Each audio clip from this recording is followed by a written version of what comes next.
అందరికీ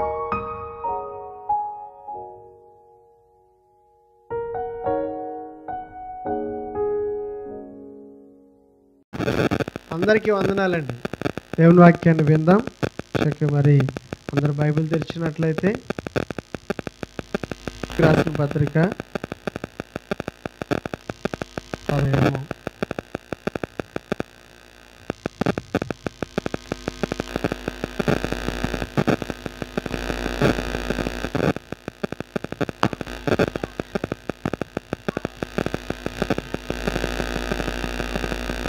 స్తోత్రాలు చెల్లిద్దాం. ఒకసారి అందరం కలిసి 2 చేతులు ఎత్తి దేవుని స్తోత్రాలు చెల్లిద్దాం. యేసుక్రీస్తు ప్రభు నిన్న నేడు మారిపోతున్నాడా? నిన్న యేసుక్రీస్తు ప్రభు, ఈరోజు కూడా యేసుక్రీస్తు ప్రభు. ఆయన మారని దేవుడు. ఏ దేవుడు? నువ్వు ఆరాధించే దేవుడు మారని దేవుడు. ఆయన రూపాలు మారుస్తాయి. మన రూపాలు మార్చాడని. మనం ఆరాధించే దేవుడు ఒక్కడే. దయచేసి లేఖన భాగాలు ఎలా సెలవించబడుతూ ఉన్నాయి. దేవుడు మనందరికీ కూడా మరి సెలవిస్తూ ఉన్నాడు. మరి 12వ అధ్యాయం కూడా చాలా విశ్వాసమునకైన కర్త. ఆయన దగ్గరికి వచ్చి మనం ఏం కలిగి ఉండాలి? విశ్వాసము. ఆయన మారడు, ఆయన ఏకరీతిగా ఉండువాడు అని ఆయన యందు ఏముంచాలి? మనము విశ్వాసం ఉంచాలి. అలాగే 7వ అధ్యాయం, హెబ్రీయులకు రాసిన పత్రిక 7వ అధ్యాయం. బైబిల్ చదవరా?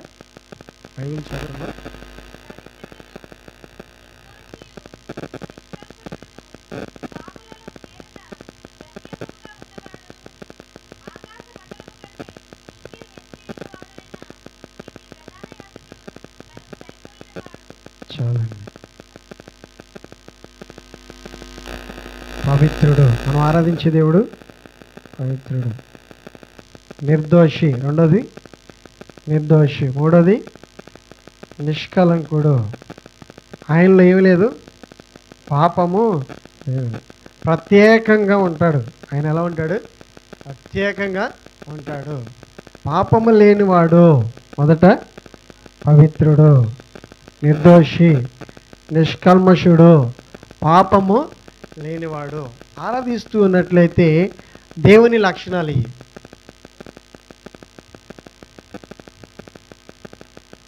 దేవునికి ఏ లక్షణాలు ఉండాలి? ఇదిగో మనం వాక్యంలో చదువుకుని ఈ లక్షణాలు. పవిత్రుడై ఉండాలి. దేవుడు ఎలా ఉండాలి? దేవుడికి ఏముండాలి? పవిత్రత. 2వది ఏంటి? ఆయన నిర్దోషి. ఎలా ఉండాలి? నిష్కల్మషుడు, పాపము లేనివాడు. ఏముండకూడదు? పాపము లేనివాడు. ఆయనే దేవుడు. మరి దేవుణ్ణి మనం వెతకాలి, దేవుణ్ణి తెలుసుకోవాలి అనుకుంటున్నాం కదా, దేవుణ్ణి వెతుకుతున్నాం కదా. మనము దేవుని లక్షణాలు ఎలా ఉంటాయి? ఒకసారి మనం వాక్యం చదివినప్పుడు రాయబడింది. యేసుక్రీస్తు ప్రభువారిలో ఏమీ లేదు, పాపము లేదు. ఆయన పవిత్రుడు. ఆయన ఎలాంటి వాడు? పవిత్రుడు. చూడండి, ఈరోజు పవిత్రుడుగా ఈ భూమి మీదకి వచ్చాడు. ఆయనే మనల్ని రక్షించేది. ఆయన ద్వారానే మనము రక్షించబడేది. ఆయన రక్షించడానికి పాపం లేకుండా వచ్చాడు. మనల్ని రక్షించేవాడికి ఏముండకూడదు? పాపం ఉండకూడదు. పాపము చూడండి, మరి మనలోని తీసివేసేయాలంటే ఆయనలో ఏముండకూడదు? ఆయనలో పాపం ఉండకూడదు. ఆయనలో పాపం ఉందనుకోండి, మనలో ఉన్న పాపాన్ని ఆయన తీసివేయడానికి సరిపోడు. కనుక యేసుక్రీస్తు ప్రభువారిలో ఏమి లేదు, పాపము లేదు. ఆయన లక్షణాలు మనం వింటున్నాం. ఆయన లక్షణాలు ఇవి. ఆయన లక్షణాలను వింటూ చక్కగా మరి ఈరోజు ఆయన మనల్ని రక్షించడానికి సరిపోయిన వాడు. ఎందుకంటే ఆయన మనలాంటి వాడు కాదు. మనిషి రూపంలో వచ్చాడు కానీ ఆయన మనిషి కాదు. దేవుడు ఎలా వచ్చాడు? మనిషి రూపంలో తన్ను తాను తగ్గించుకొని నీ కోసం నా కోసము నిన్ను నన్ను రక్షించడం కోసం ఏ రూపంలో వచ్చాడు? మనిషి రూపంలో వచ్చాడు. మనిషి రూపంలో వచ్చినటువంటి దేవాతి దేవుడిని మనం అందరం కూడా చేరుకోవాలి. చక్కగా ఆయన్ని తెలుసుకొని ఆయన చేరుకోవాల్సినటువంటి సమయం ఇది. ఈ సమయంలో ఈ సత్యాన్ని గురించి వింటూ వాక్యం మనకి తెలియజేస్తున్నటువంటి సమాచారాన్ని నేర్చుకుని చక్కగా మరి ఆయన్ని దేవునిగా మనం అంగీకరించాలి. ఆయనే మనకు దేవుడై ఉండాలి. ఒకే ఒక్క దేవుడు మనం మొదట చదువుకున్నాం, ఆయనే యేసుక్రీస్తు ప్రభువు. ఆయన లక్షణాలని మనం వింటున్నాం, చదువుతున్నాం. మరి మొదటి తిమోతి రాసిన పత్రికలో కూడా ఇలా రాయబడి ఉంటుంది. మొదటి తిమోతి రాసిన పత్రిక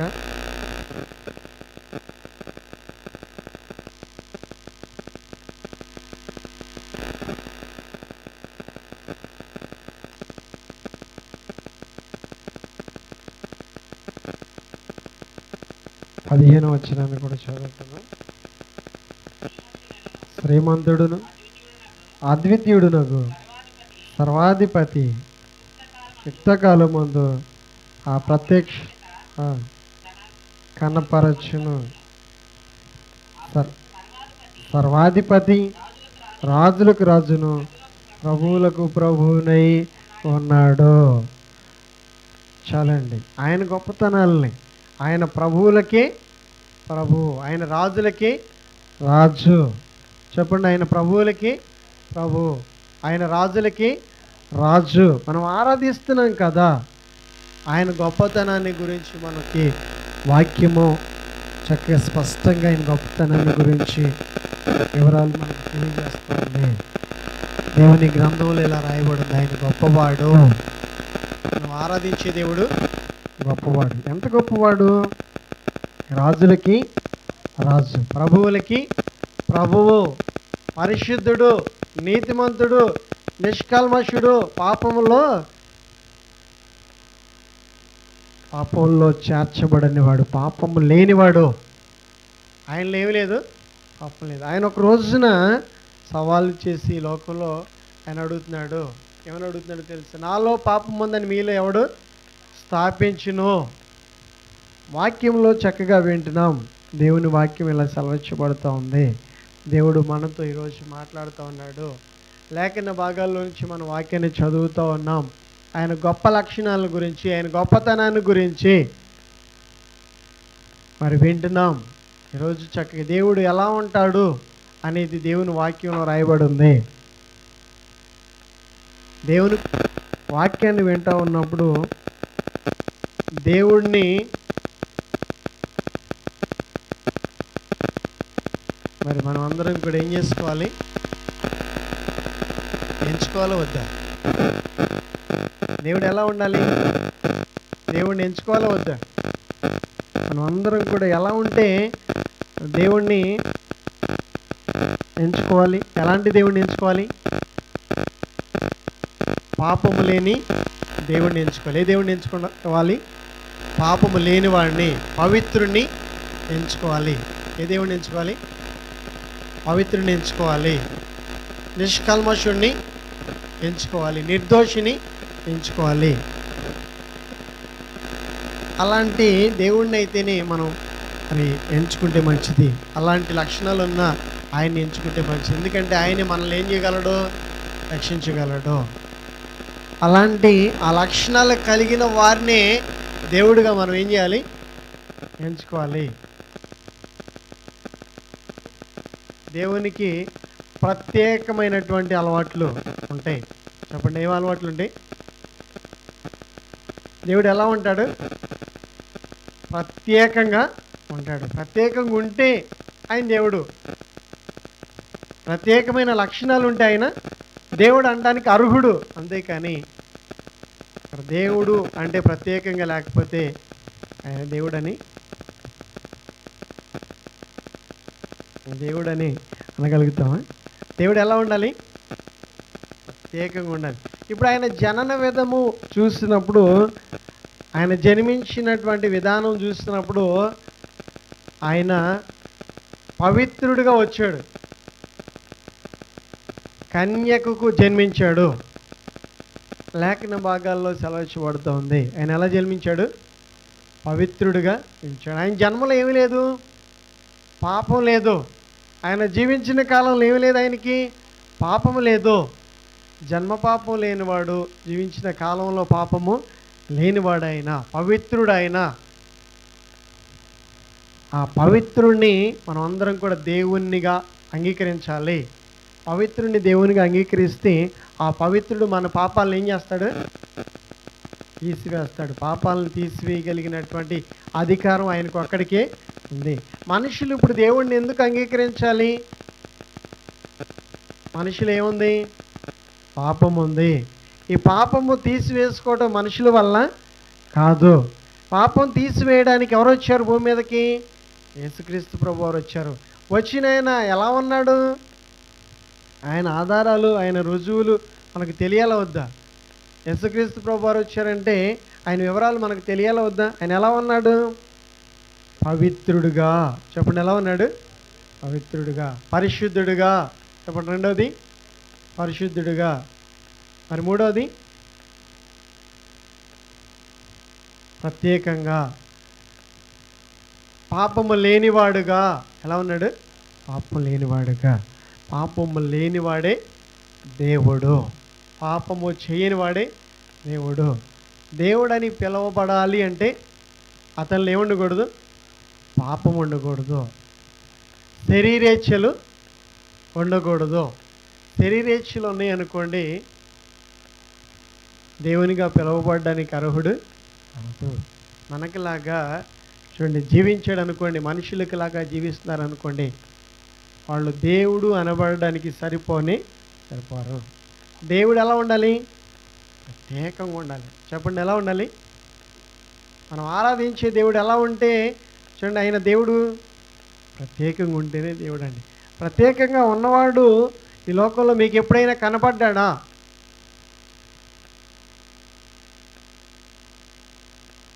మీరు దేవుని వెతుకుతున్నటువంటి ప్రయత్నంలో పవిత్రుడు కనపడ్డా?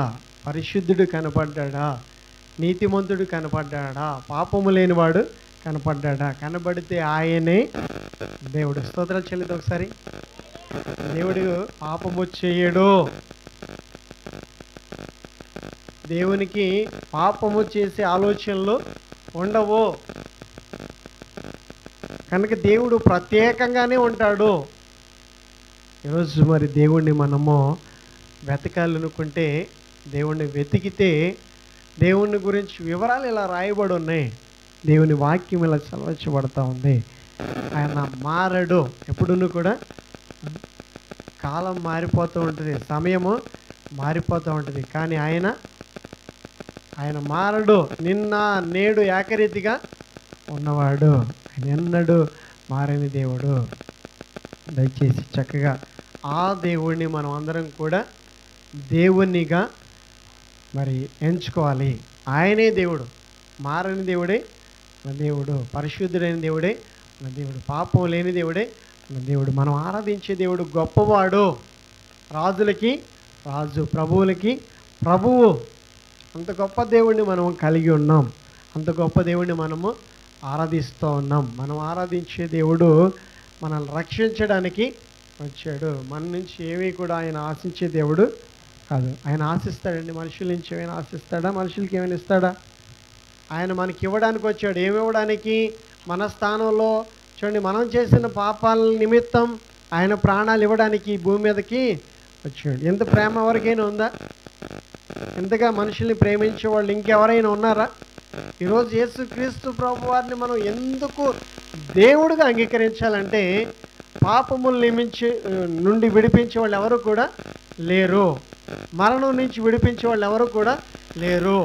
చూడండి, పాపము చేయని వాళ్ళు ఒక్కళ్ళు కూడా లేరు. లేఖనం సెలవిస్తూ ఉంది, ఒక్కడును లేడు, నీతిమంతుడు లేడు. అందరూ కూడా పాపం చేసి దేవుడు అనుగ్రహించి మహిమను పొందలేకపోతున్నారు అని లేఖనం సెలవించబడుతూ ఉంది. దేవుని లేఖనాలను పరిశీలించి యేసుక్రీస్తు ప్రభువారిని ఎందుకు దేవుడిగా మనం అంగీకరించాలి అంటే ఆయనలో పాపము లేదు. పాపము లేదు కాబట్టి ఆయన దేవుడు. ఆయన దేవుడు అనబడడానికి ఆయన అర్హుడు. ఆయన మనల్ని రక్షించడానికి వచ్చాడు. ఆయన మనల్ని పిలుస్తున్నాడు. ఈయన రక్షకుడు మీ కొరకు పుట్టి ఉన్నాడు. ఈయనెవరు? రక్షకుడండి. ఈయన ఎవరిని రక్షించడానికి వచ్చాడు? పాపుల్ని రక్షించడానికి. పాపులు ఎక్కడుంటారు? పాపం చేసిన వాళ్ళు ఎక్కడున్నారండి? భూమి మీద. మరి రక్షకుడు ఎక్కడికి వచ్చాడు? ఇప్పుడు భూమి మీదకి వచ్చాడు. 2000 సంవత్సరాల క్రితం నుంచి ఆయన పిలుస్తూ ఉన్నాడు, మారు మనసును పొందండి, రక్షణ పొందండి, పాప క్షమాపణ నిమిత్తము రక్షణ పొందండి. ఆయన మరి అన్ని ప్రాంతాల్లో తన స్వరాన్ని వినిపిస్తూ అందరికీ వినబడేటట్లుగా అందరితో కూడా మాట్లాడుతూ ఆయన చెప్తున్న మాట ఇదే, రక్షణ పొందండి. రక్షణ ఎలా పొందాలి? మనం రక్షణ మనకి ఎలా వస్తుంది? రక్షణ ఎలా పొందాలి? రక్షణ ఎలా వస్తుంది అంటే ఇప్పుడు యేసుక్రీస్తు ప్రభువారి దగ్గరికి మనం వచ్చినట్లయితే, యేసుక్రీస్తు ప్రభువారు మనతో మాట్లాడేటటువంటి ప్రతి మాట మనం వినగలిగినట్లయితే, ఆ మాటలన్నిటిని కూడా మనం నమ్మగలిగినట్లయితే, మన జీవితంలో మనం చేసే కార్యాలన్నిటి గురించి ఆయన మనతో మాట్లాడతాడు. ఆయన ఏం మాట్లాడతాడు మనతో? యేసుక్రీస్తు ప్రభువారు మనతో ఏం మాట్లాడతారంటే ఆయన చూడండి, మాట్లాడు విధానాన్ని మనము అర్థం చేసుకోవాలి. జక్కయ్య అనేటువంటి వ్యక్తితో మాట్లాడుతూ ఉన్నాడు ఆయన. జక్కయ్య చూడండి చాలా అక్రమంగా సంపాదనలు సంపాదించాడు. అలా సంపాదిస్తూ జీవిస్తున్నటువంటి కాలంలో అతడు బహు సంపాదనను సంపాదించుకుంటున్నటువంటి సమయంలో యేసుక్రీస్తు ప్రభువారిని కలుసుకోవాలని చాలా ఆరాటంతో ఆ ప్రయత్నం చేస్తున్నటువంటి సమయంలో యేసుక్రీస్తు ప్రభువారిని కలుసుకున్నాడు. ఎలాగోలా కలుసుకున్నప్పుడు యేసుక్రీస్తు ప్రభువారితో మాట్లాడుతూ జక్కయ్య అన్నాడు, అయ్యా నేను అన్యాయం చేశాను, మోసము చేశాను, పాపము చేశాను. రక్షణ పొందుకోవాలనుకున్న వాళ్ళు చేయాల్సిన పనులు ఇవే. నీ జీవితాన్ని మొట్టమొదట ఏం చేయాలి? సరి చేసుకోవాలి. నీ బ్రతుకుని ఏం చేసుకోవాలి? సరి చేసుకో. రక్షణ కావాలా? రక్షకుడు కావాలా? పరలోక రాజ్యం చేర్చబడాలా? అయితే ఏం చేయాలి? యేసు దగ్గరికి వచ్చి మనం క్షమాపణ పొందుకోవాలి. యేసుక్రీస్తు ప్రభువారిని వేడుకోగలిగినట్లయితే అందరినీ కూడా ఆయన ఏం చేస్తాడు? క్షమిస్తాడు, ఆయన రక్షిస్తాడు. జక్కయ్యతో అప్పుడే చెప్తూ ఉన్నాడు, నేడు నీ ఇంటికి రక్షణ వచ్చింది. స్తోత్రాలు చెల్లిద్దాం. యేసుక్రీస్తు ప్రభువారిని దేవుడిని ఎందుకు అంగీకరించాలంటే ఇప్పుడు క్షమాపణ అందరం పొందాలి. ఇప్పుడు క్షమాపణ పొందకపోతే ప్రమాదం. ఇప్పుడు క్షమాపణ పొందకపోతే నరకానికి వెళ్ళాలి. ఇప్పుడు క్షమాపణ పొందుకోకపోతే తీర్పులోనికి వెళ్ళాలి. తీర్పులోనికి వెళితే, తీర్పు తీర్చబడితే మనకు వచ్చే శిక్ష మనము భరించలేనటువంటి శిక్ష. అందుకని యేసయ్య మనందరితో మాట్లాడుతూ ఈ విధంగా చెప్తూ ఉన్నాడు, మారు మనసు పొందండి, విడిచిపెట్టండి, ఈ జీవితాలను నూతనంగా జీవించండి. ఇక్కడి నుంచి నూతనంగా మీరు జీవించినట్లయితే మీకు శిక్ష లేదు. మీ శిక్ష నుండి మిమ్మల్ని విడిపించడానికి యేసయ్య ఈ లోకానికి మనిషి కుమారుడుగా వచ్చాడు. ఎలా వచ్చాడు? మనిషి కుమారుడుగా, పవిత్రుడుగా. ఎలా వచ్చాడండి ఆయన? పవిత్రుడుగా, పరిశుద్ధుడుగా, పాపము లేనివాడుగా వచ్చాడు. ఆయన వచ్చినటువంటి ఆ సమాచారాన్ని మనకందరికీ తెలియచేస్తూ మనందరినీ కూడా ఆయన కలుసుకుని చెప్తున్నటువంటి సమాచారము ఒకటే, పాపము లేదని ఎవ్వరం కూడా మనలో మనం రుజువు చేసుకోగలిగే వాళ్ళు ఎవరైనా నాలో పాపం లేదో, నేను పాపము పాపం చేయట్లేదు అనడానికి దానికి రుజువులు మనం చూపించు. అందరిలో ఏముంది? ఉంది. పాపం చేసిన వాళ్ళకి శిక్ష ఏంటి? మరణ శిక్ష. ఏం శిక్ష? మరణ శిక్ష. మరణించాల్సినటువంటి మనతో యేసయ్య మాట్లాడుతున్నాడు. మరణించక ముందే మారు మనసు పొందండి. మారు మనసు పొందితే ఏం తప్పించుకుంటాం? మరణాన్ని తప్పించుకుంటాం, నరకాన్ని తప్పించుకుంటాం, శిక్షను తప్పించుకుంటాం. యేసయ్య మనల్ని ఏం చేస్తాడు? రక్షిస్తాడు. నీ స్థానంలో, నా స్థానంలో వెల చెల్లించేసి, వెల చెల్లించేసి ఏం చెల్లిస్తాడు ఆయన? నీ నిమిత్తం, నా నిమిత్తం వెల చెల్లిస్తాడండి. రోమపత్రికలు మనం చదువుకున్న 6వ అధ్యాయంలో, మీరు మీ సొత్తు కారు, మీరు విలువ పెట్టి కొనబడింది. యేసయ్య మనల్ని ఏం చేశాడు? విలువ పెట్టి కొన్నాడండి. తన రక్తాన్ని కార్చి విలువ పెట్టి కొన్నాడు. మనందరం కూడా వెల చెల్లించి కొన్నాడు. దయచేసి మనందరం కూడా రక్షించబడ్డాం. యేసయ్య రక్తంలో కడగబడ్డాం. యేసయ్య మనల్ని రక్తంతో కడిగాడు. మనల్ని ఉచితంగానే దేవుడు ఏం చేశాడు? లోకంలోంచి, పాపంలోంచి రక్షించి ఉన్నాడు. ఆనందంగా ఉన్న వాళ్ళకి స్తోత్రాలు చెల్లిద్దాం. యేసయ్య నన్ను రక్షించినందుకు నాకు ఆనందంగా ఉందన్న వాళ్ళకి స్తోత్రాలు చెల్లిద్దాం. యేసయ్య రక్షించకపోతే ఏమవుతామో లేఖన భాగాలు సెలవిస్తాం. యేసయ్య రక్షించకపోతే ఏమవుతాం? యేసయ్య రక్షించకపోతే శిక్ష పడద్ది. ఆ శిక్ష చూడండి, మనం భరించలేనటువంటి శిక్ష. యేసయ్య చెప్తూ ఉన్నాడు. యేసయ్య మనతో మాట్లాడుతూ ఉన్నాడు. యేసయ్య మనందరికీ చెప్పేది చాలా జాగ్రత్తగా వినగలిగినట్లయితే ఆయన పరిచర్య చేసిన నాటి కాలంలో ప్రకటించినటువంటి వాక్యం ఇదే. ఒక పాపాత్మురాలు వచ్చింది ఆయన దగ్గరికి.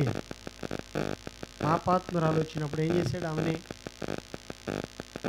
అమ్మాయికి పాపము చేయొద్దని చెప్తున్నాడు. యేసయ్య ఎవ్వరి మీద కోపడలేదండి. ఎవరిని కూడా చూడండి శిక్షించలేదు. యేసయ్య ఏం చేయలేదు? వారిని శిక్ష వేయలేదు. యేసయ్య ఏం చెప్తున్నాడు? అమ్మా, నేను నీకు ఏ శిక్ష విధించను. ఇప్పుడు ఆమెకి ఆల్రెడీ ఏ విధించాలి? శిక్ష విధించాలి. పాపం చేసిన వ్యక్తికి శిక్ష వేయాలి. చూడండి, ఆ ప్రాంతంలో ఉన్న అధికారులు అందరూ కూడా ఆమెని దేంతో కొడుతున్నారు? రాళ్లతో కొడుతున్నారు, చంపాలని ప్రయత్నం చేస్తున్నారు. కానీ యేసయ్య ఏం చేశాడు? ఆమెని యేసయ్య పాదాల దగ్గర పడింది. ఆమె ఎక్కడికి వచ్చి పడింది? యేసయ్య పాదాల దగ్గరికి వచ్చింది. అయ్యా, నా జీవితం ఇదే, నేను జీవించిన కాలంలో చేసినటువంటి పనులు ఇవే అని చెప్పేసి ఏం చేసింది? యేసయ్య పాదాలు పట్టుకుంది. యేసయ్య ఏం చేశాడు? ఆమెని క్షమించాడు. క్షమించి ఏం చెప్తున్నాడు? అమ్మ, ఇక పాపము చేయదు. ఇప్పుడు యేసయ్య దగ్గరికి వచ్చిన తర్వాత మనం ఏం చేయాలి? నూతనంగా జీవించాలి. ఏం చేయాలి? నూతనంగా. ఆయన వాక్యం ఇలా చల్లబడుతుంది, నేను పరిశుద్ధుడైన మీరు కూడా పరిశుద్ధులై. ఇక మీదట మనం చేసేటటువంటి పనులు ఎలా ఉండాలి? ఇక మీదట మనం జీవించే జీవితం ఎలా ఉండాలి? వాక్యాన్ని విన్న తర్వాత, యేసయ్యను అంగీకరించిన తర్వాత మన జీవితంలో ఏం కనిపించాలి? యేసయ్య కనిపించాలి. ఎవరు చనిపోవాలి? మనము చనిపోవాలి. మనం చనిపోతే యేసయ్య మనలో ఏం చేస్తాడు? జీవిస్తాడు. స్తోత్రాలు చెల్లిద్దాం. ఎవరు చనిపోవాలి? పాపము చేసేటటువంటి మన ఆలోచనల్ని, పాపం చేసేటటువంటి మన కోరికల్ని, పాపము చేయమని ప్రేరేపించే మన శరీరాన్ని మనం ఏం చేయాలి? చంపేయాలి. చంపేస్తే ఎవరు వస్తారు మనలోనికి?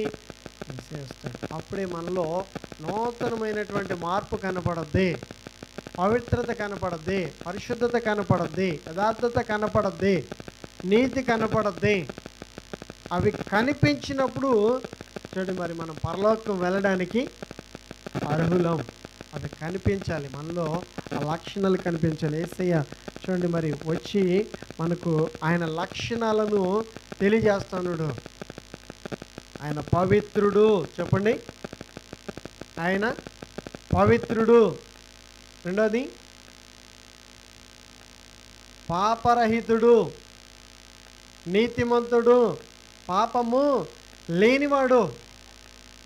గమనించినట్లయితే ఇవి మనకు కూడా ఈ అలవాట్లు ఉండాలి. మనలో కూడా ఇటువంటి లక్షణాలు ఉండాలి. మనం జీవించే కాలంలో కూడా ఈ అలవాట్లు లక్షణాలని కలిగి జీవించడానికి మనము ప్రయత్నము చేయాలి. ఒకవేళ ఇటువంటి అలవాట్లు లేకపోతే ఎప్పటి నుంచైనా మనం ఏం చేయాలి? ఈ అలవాట్లు, నేను పరిశుద్ధంగా ఉంటున్నానా, పవిత్రంగా నేను యేసయ్యకి లాగా ఉంటున్నానా, నేను యేసయ్యని మరి మహింపరుస్తున్నానా, యేసయ్యని నాలో కలిగి జీవిస్తున్నానా, యేసయ్యని కలిగి జీవించే జీవితము అది మంచిది, యేసయ్య లేకుండా జీవించే జీవితము అది ఉపయోగము కాదు. పరలోక రాజ్యం వెళ్ళాలంటే యేసయ్యకి లాగా ఆయన చెప్తున్నాడు. పరలోక రాజ్యం ఎవరు వెళ్తారయ్యా అని చెప్పేసి ఆయన అడిగితే ఆయన చెప్తున్నాడు, ఇలాంటి వారిదే పరలోక. ఎలాంటి వాళ్ళు? చిన్నపిల్లలు. ఎలాంటి వాళ్ళు? చిన్నపిల్లలు ఏముండదు, పాపం ఉండదండి. వాళ్ళకి పాపం ఏంటో కూడా తెలియదు. చూడండి, ఆ ఉపమానాన్ని వాళ్ళకి చెప్తున్నాడు. ఇదిగో వీళ్ళే పరలోక రాజ్యము వీళ్ళు. అంటే ఎప్పటి నుంచి మనం ఎలా జీవించాలి అనే దాని గురించి ఆయన చూపించిన ఉదాహరణ అది. పిల్లలంత మంచి మనసుతో చూడండి, నవ్వుతూ అందరితో ఎలా పలకరిస్తారు. పగోళ్ళు ఉంటారా పిల్లలకి? పిల్లలు ఎవరి మీద పగపడతారా? ద్వేషం చూపిస్తారా? అసూయ చూపిస్తారా? ఎలాంటి వాళ్ళు వచ్చిన వాళ్ళ దగ్గరికి ఏం చేస్తారు? వాళ్ళని నవ్వుతూ పలకరిస్తారు. మనకు కూడా చూడటువంటి అలవాటు, నవ్వుతూ జీవించాలి, ప్రేమతో జీవించాలి, ఓర్పుతో జీవించాలి, సహనంతో జీవించాలి, ఐక్యత కలిగి ఉండాలి. చక్కగా మంచి అలవాట్లు కలిగి జీవించినట్లయితే యేసయ్య చెప్తూ ఉన్నాడు, పరలోక రాజ్యం వెళ్ళాల్సిన వాళ్ళు ఖచ్చితంగా కలిగి ఉండాల్సిన అలవాట్లు ఇవే. ఈరోజు మరి మన వాక్యాన్ని వింటున్నాం. దేవుడు మనతో ఎంతగా మాట్లాడుతూ ఉన్నాడు. దేవుని లేఖనాల గురించి మనం వింటూ ఉన్నాం. దేవుడు లోతైనటువంటి అనుభవాలు దేవుడు మనకు నేర్పిస్తూ ఉన్నాడు. ఈరోజు సమయాన్ని ఇంకా మనం ఏం చేయకూడదు, వృధా చేయకూడదు. వృధా చేయకుండా ఉన్నటువంటి సమయాన్ని వినియోగించుకుంటూ మనం ఉండే ప్రాంతంలో మనం చేసే పనులు, మనం చేసేటటువంటి ఉద్యోగాలు చూడండి, అవన్నిటిని కూడా మనం ఏం చేసుకోవాలి? వాక్యానుసారంగా మార్చుకోవాలి. వాక్యానుసారంగా మరి మనం జీవించాలి. వాక్యమును మనతో మనము కలిగి జీవించాలి. వాక్యం లేకుండా జీవించడము మరి మంచిది. వాక్యం మనకి పాపమును గురించి తెలియజేస్తుంది. వాక్యం అంటే ఏం తెలియజేస్తుంది? పాపము ఏమిటో తెలియజేస్తుంది. ఇది పాపం, ఇది చేయకూడదు, ఇది చేయొచ్చు, ఇది మాట్లాడకూడదు, ఇది తినకూడదు, ఇక్కడికి వెళ్ళకూడదు అని చెప్పేసి వాక్యం మనల్ని ఏం చేస్తూ ఉంటుంది? మంచి త్రోవలో నడిపిస్తూ ఉంటుంది. వాక్యం లేనప్పుడు మనల్ని నడిపించే వాళ్ళు ఎవరు కూడా. యేసయ్య మనకి ఏమిచ్చాడు? వాక్యాన్ని ఇచ్చాడు. ఇప్పుడు మనం ఏం వింటున్నాం? వాక్యాన్ని వింటున్నాం. ఈ వాక్యాన్ని కనుక మనలోనికి తీసుకున్నాం అనుకోండి, వాక్యం మనల్ని ఎక్కడ తీసుకొస్తుంది? మంచి బాటలోనికి తీసుకొస్తుంది. మనల్ని మార్చేది వాక్యం. ఈ వాక్యం విన్నాం అనుకో, ఖచ్చితంగా నీ తలంపులు మారతాయి, నీ ఉద్దేశాలు మారతాయి, నీ ఊహలు మారతాయి, నీ బ్రతుకు మారుద్ది. వాక్యం నీ లోపలికి వెళితే వాక్యం నేను ఖచ్చితంగా మార్చుద్ది, బాగు చేస్తుంది. హల్లెలూయా. ఎవరు మనల్ని బాగు చేసేది? వాక్యమే. వాక్యంలో శక్తి ఉంది. ఆ వాక్యమైనటువంటి దేవుడు శరీరధారిగా వచ్చాడు. వాక్యమైన దేవుడు శరీరధారిగా వచ్చాడు. శరీరధారిగా వచ్చినటువంటి దేవుడు చెప్పిన మాటలు మనం జాగ్రత్తగా విని మనం ఎవరిని దేవుడిగా ఎంచుకోవాలి? ఇప్పుడు ఏ లక్షణాలు కలిగిన వాడు దేవుడు? పరిశుద్ధుడు, నీతిమంతుడు, పాపరహితుడు, పాపము లేనివాడు. ఎవరు? ఈ లక్షణాలు ప్రత్యేకంగా కనబడతాయి. ఈ ప్రత్యేకమైన లక్షణాలు కలిగిన వాళ్ళే దేవుడు అనడానికి అర్హుడు. శరీరేచ్ఛలు ఉన్నవాళ్ళు, శరీర మనస్సు ఉన్నవాళ్ళు చూడండి, మరి దేవుడిగా పిలువబడడానికి వాళ్ళు అర్హులు. దేవునికి ఏముండకూడదు? శరీర కోరికలు ఉండవు. ఉంటాయా? మనకిలాగా శరీర కోరికలు, మనుషులకి ఇలా కోరికలు ఉంటాయా? దేవుడు ప్రత్యేకంగా ఉంటాడు. అర్థమవుతుందండి? దేవుడు ఎలా ఉంటాడు? ప్రత్యేకంగా ఉండాలి. ఎలా ఉండాలి పని? ప్రత్యేకంగా ఉన్నవాడే దేవుడు అనబడడానికి అర్హుడు. స్తోత్రాలు చెల్లిద్దాం. ఎవరు దేవుడు? ఎవరు? ప్రత్యేకంగా ఉన్నవాడు. కనబడితే ఆయన్ని మీరు దేవుడిగా అంగీకరించండి. అలాంటి ఆయనే దేవుడు అనబడడానికి అర్హుడు. చక్కగా దేవుని మాటలు విన్నాం. చక్కగా మరి మంచి వర్తమానం దేవుడు మనకు అందించున్నాడు. దేవుడు చక్కగా ఎలా ఉంటాడో అని మనం విన్నాం. దేవుడు ఎలా ఉంటాడో నేర్చుకున్నాం. దేవుణ్ణి మరి మనము ఈరోజు గుర్తించవచ్చు. మీరు గుర్తిస్తారే కదా దేవుణ్ణి? ఎలా ఉంటాడు దేవుడు? ఎలా ఉంటాడు దేవుడు? ప్రత్యేకంగా ఉంటాడు. దేవుడు మనలాగా మనిషికిలాగా మనిషికున్న అలవాట్లు దేవుడికి ఉండకూడదు. దేవుడు ప్రత్యేకంగా ఉండాలి. దేవుడికి మనిషి అలవాట్లు ఉంటే ఆయన దేవుడు అనబడడానికి అర్హుడు. దేవుడు మనిషి కంటే ప్రత్యేకంగా ఉన్నప్పుడు ఆయనే దేవుడు. దేవుడి మాటలు దీవించును గాక. ప్రార్థన చేసుకుందాం.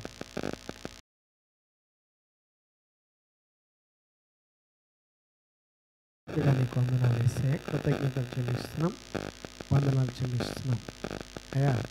నీ గొప్పతనాన్ని గురించి మేము కొన్ని విషయాల్లో దేవుడు ఎలా ఉంటాడు కొన్ని అయాలో కొన్ని మాటలు మరి వాక్యంలోంచి లేఖన భాగాల్లోంచి మేము ఎన్నో నేర్చుకున్నాం.